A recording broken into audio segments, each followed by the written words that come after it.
It's day 32. Of the 29th year and beyond. Okay.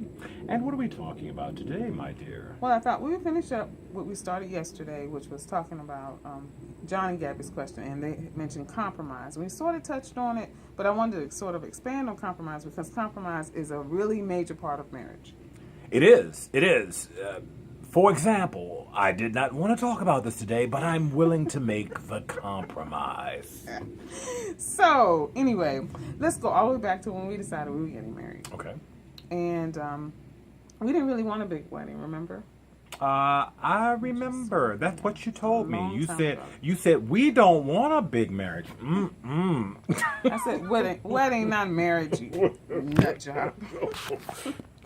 Hello. She beats me.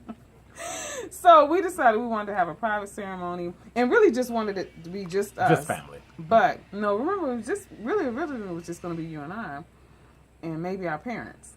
And then we have sisters that wanted to come. And then I think we had a friend that wanted to come. And so it ended up being probably, A very small, intimate. yeah. It was a Friday evening, and that was the thing that I do remember. That it was so intimate because it was an evening wedding. It was on Friday. You know, it was at a church facility and everything like that. But it was such a small, intimate setting with just family. And then the following day, we had a reception where, okay, we invited the masses. Yeah. And I remember thinking about, wow, I don't know how anybody does all of this in one day. Yeah, you did say that a couple of times too. Yeah, because, I mean, we just had the wedding. We went and stayed in the hotel, and then we Yeah. came back the next day for the reception. Yeah. And we were exhausted that day, you know, with everybody pulling and tugging and, you know, spending time and all that kind of stuff. And I was just like, wow, I don't know how anybody does it in one day. But they do. Right. But I guess they weren't willing to compromise. No, they really weren't. But our compromise really came with our family because we had some family members that were really upset about this. And I had some aunts that were just like, are you kidding me? No, no, no, no. But I compromised and allowed them to come. They just had to be quiet. And we had sisters there, and our parents were there. And so it worked out. It was really good. So that was one compromise. Another? Can you think of anything else we really compromised on? Besides me being a messy pig. What was I going to say? Well, naturally, we had to compromise on children, how many we wanted, if we wanted. You know, you make compromises on where you would live, where you don't want to live, and all those. I mean, there's just a never-ending number of opportunities where you may have one idea and one approach, and your spouse may have another.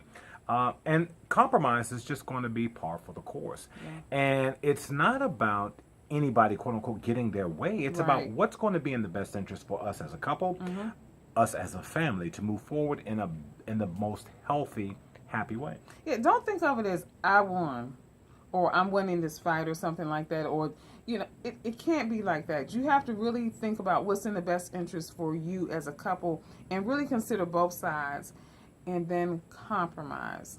You know, it can get down simple as where you're going shopping. Well, you know, it's Where you interesting. going on vacation? It's interesting that you say don't look at it like as I won and whatnot, because when you talk about I won, that's keeping score. And when you're Exactly. keeping score, that's not a loving act. It's not a loving act at all. You know, love is patient, it's kind, it's not rude, it's not self-seeking, it's not easily angered. First It Corinthians keeps no 13, record ladies of and wrongs. gentlemen. There you go.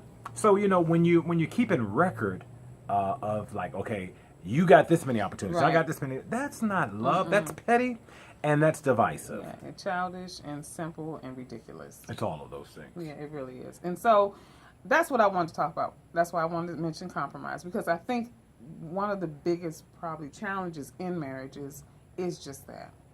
But you know, again, you want to be able to hear each person's, you know, points and point of view and share, but then look at, okay, what's going to be in the best interest for us as a couple or as a family to move forward in the best healthy and happy way possible. And you will find that if you have a genuine care and concern, i.e., you love this person for real, then you're willing to do things that are important for them that may not be so important for you. And it's not that you're selling out or anything else. You're making those kinds of opportunities where you're taking care of the person that you love. That's right. So that's it. That's all I've got today. Compromise. Compromise. Until tomorrow, if the Lord says the same. Bye.